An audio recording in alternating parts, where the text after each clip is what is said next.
Hey Somerville Vibes, we are outside the Hollows in Teele Square, and I'm gonna chat to Bridget and Doug and Charlie and find out more about this really cool space that used to be Rudy's.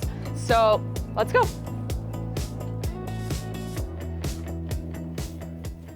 Hey everyone, we are here with Charlie, founder, owner of the Hollows here in Teele Square. So first off, this place is so unique. What was the inspiration around this kind of Reaper, dark goth, decor? You know, that was really just a collaboration between all of our personalities. Over a conversation at the pizza shop, realized that we both were wanting to open a bar. The inspiration for the design really just came with working with our personal ideas, a passion in music and film, and also creating a unique space. So instead of a small dive bar, doing a big dive bar in a restaurant. Right. What are your unique paw prints on this place, since it is a collaboration between all of you? Instead of buying restaurant chairs because they were really expensive and tacky, we went and picked up dining room sets. Food, let comfort food. Using a lot of my techniques and passions for craft. That time and attention and detail in cooking is important to me. It's all about flavor and trying to deliver good, flavorful, seasonal, scratch cooking for a reasonable price. Right. And it's difficult, but definitely obtainable. Something a little different. Right. The octopus. Mussels that aren't just white wine and butter sauce. As a graduate from the CIA, not the government one, the Culinary Institute of America, which is the Harvard of culinary schools. Anthony Bourdain went there. How was your time there? How has it influenced the way you think about food? It was intense. It exposed me to food on a whole different level. It was very Eurocentric at the time, which was a good foundation. And it was a good experience. I made connections, I learned a lot, I grew, 15, 20 years of training and working. That's where I really gained a lot of the inspirations of cooking and craft that I fall on. So we were here for the hot dog crawl, and I had your romaine, blue cheese hot. Was that something that you curated or created? The hot dog crawl was it was a fun way to bring attention to a restaurant, bring people in. Yeah. I love hot dogs and cheap beer like everybody else, and it was also a way for a new chef that we had to kind of have a little creativity and have some fun.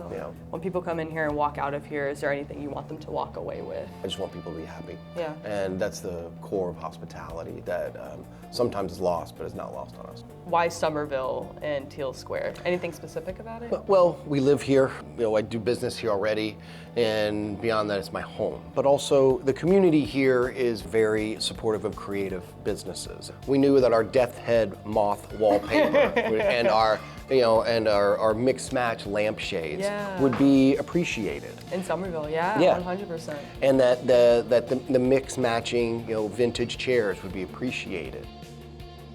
For me, of course, Charlie has the chef skills and Doug's the bar skills. Yeah. And I really wanted to make a unique space. Yeah. When you walk in, you're like, this is something different, and I like it, and I want to be here and hang out. And part of that is just the dark vibe is just stuff we personally like. Right. A reflection of you in a way. Yeah. Both dark, mystical things and campy horror movies and things like that, but also vintage. So we got this Edgar Allan Poe piece. Actually, was from a market in Baltimore. My parents picked up for me, but a while back. But up at the top left, these were Salem artists that I found as well. I go to a lot of Salem markets. We got the old Rudy's menu image there with the toucan. When we walk over by the gallery wall, the first panel that we did was dedicated to Rudy's. We have the old Rudy's menu, we have the blueprints from the old space. Yeah. So when somebody comes in that's a Rudy's regular, they can come in and they'll automatically see the same bar top.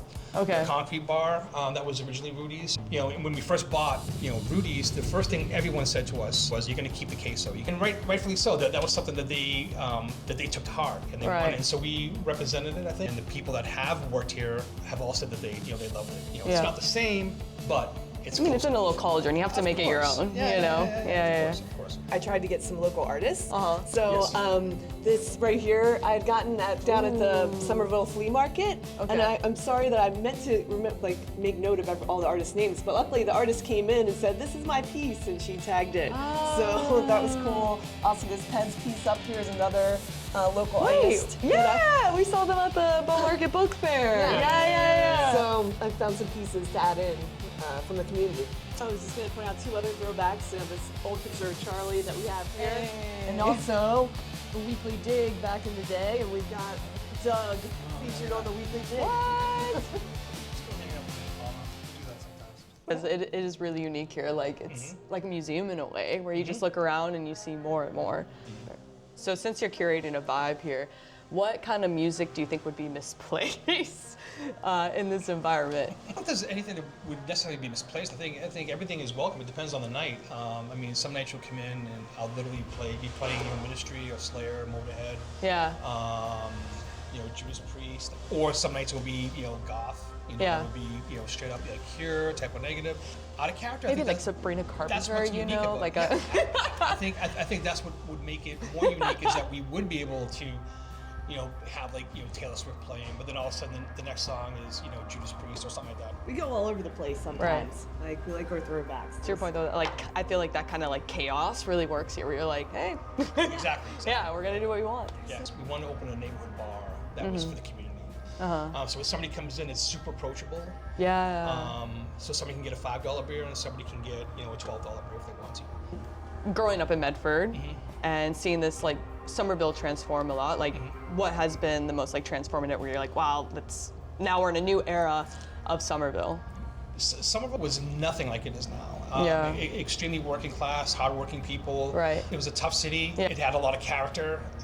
It didn't have the money that it has now. It doesn't have the same kind of grit as it did before. It still has those pockets of character if you go into like East Somerville, that area, very diverse. People live in the city, and Somerville is very much a part of the city. Right. And they live in the city because they want those third places. They want restaurants and businesses that become a part of their home. Right. And that also is just good business, and those are the things that we try to create. I found out a long time ago in ownership that that I wanted my restaurant to be a part of a neighborhood. I wanted to be a part of the community. Right. And this community was worth investing in. We're gonna close out at the famous Rudy's fireplace. So this was really important for you to keep, like you mentioned earlier, right? Absolutely. Do you want to talk about it? Yeah, and certainly Charlie as well. We added all this birch to the bottom there that came from Charlie's family property. So to add it, and it sometimes has the effect of kind of hanging on the ski lodge. But people really enjoyed it and enjoyed being there with dinner and we're having drinks. Oh, she's on. Yeah. She's on. Yeah. So this is the original fireplace. It wasn't really working when we started building it, and then we refurbished it. I will say too that this is actually where Somerville Vibes, like the concept was formed with like me, Kevin, and Diego. We're like, you know what, like Somerville's so cool, like look at this place. Like how do people not know about these places like the Hollows? And so then we're like, hey, let's create a video series around it. So thank you. Yeah. Thank you. Like, this was, we weren't even expecting this. We were just kind of like going around the town and we're like, hey, let's do an idea. And then after you wake up the next morning from Malort shots, we're like, no, we're serious. Like, let's actually do this. So thank you, y'all, for talking with us and coming in early. But this was really, really cool. Thank you.